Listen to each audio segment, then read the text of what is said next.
नमस्कार दोस्तों, स्वागत है आपका अपने YouTube चैनल नवभारत दृष्टि में। आज हम बात करेंगे काराकाट विधानसभा चुनाव में ज्योति सिंह की हार के असली कारणों के बारे में।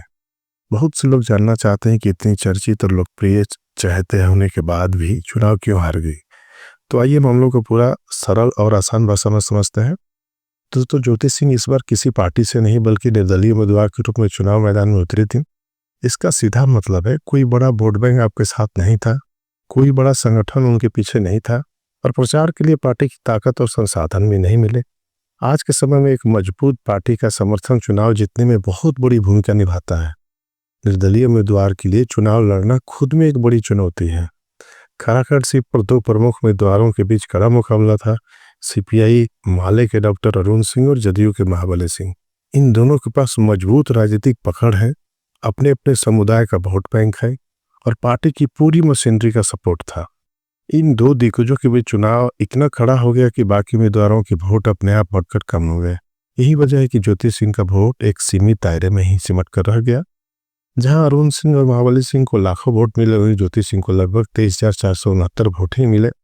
यह संख्या किसी भी बड़े मुकाबले में जीतने के लिए बहुत कम थी। उनकी मेहनत और लोकप्रियता के बावजूद मुख्य मुकाबला दो पार्टियों में फंसने के कारण उनका वोट शेयर अपने आप कम हो गया।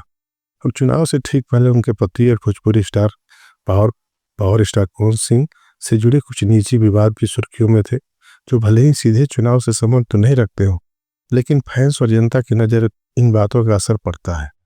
इसका भी चुनाव प्रचार और उनकी छवि पर थोड़ा बहुत नकारात्मक प्रभाव पड़ा।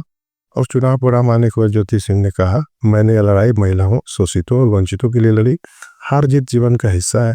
मैं आगे भी अपने क्षेत्र के विकास के लिए काम करती रहूंगी। उनका यह बयान दर्शाता है कि वे हार से निराशा नहीं है, बल्कि आगे भी राजनीति में सक्रिय रहना चाहते हैं। अब इस चुनाव में ज्योति सिंह को राजनीतिक रूप से कई सीखें दी। एक पार्टी का सपोर्ट कितना जरूरी होता है, मजबूत प्रतिनिधि के बीच निर्दलीय उम्मीदवार की लड़ाई कितनी कठिन होती है और जनता तक संदेश पहुंचाने के लिए संगठन कितना मायने रखता है। उन्होंने अपने दम पर पहचान बनाने की कोशिश जरूर की, लेकिन राजनीतिक जमीन पर वो समर्थन नहीं जुटा पाई जिसकी जरूरत थी। दोस्तों, ज्योति सिंह की हार की असली वजह सिर्फ एक नहीं बल्कि कई कारणों से एक मिश्रण था। निर्दलीय चुनाव लड़ना, दो बड़ी पार्टियों का टक्कर, कम वोट से निजी विवाद, संगठन भी कमी। लेकिन इतना जरूर है कि उन्होंने पूरे आत्मविश्वास से चुनाव लड़ा और अपने समर्थकों को निराश नहीं होने दिया। अगर आपको यह जानकारी अच्छी लगी हो तो वीडियो को लाइक करें, शेयर करें, सब्सक्राइब करें और कमेंट में बताएं कि क्या आपको लगता है कि ज्योति सिंह को अगली बार किसी पार्टी से चुनाव लड़ना चाहिए।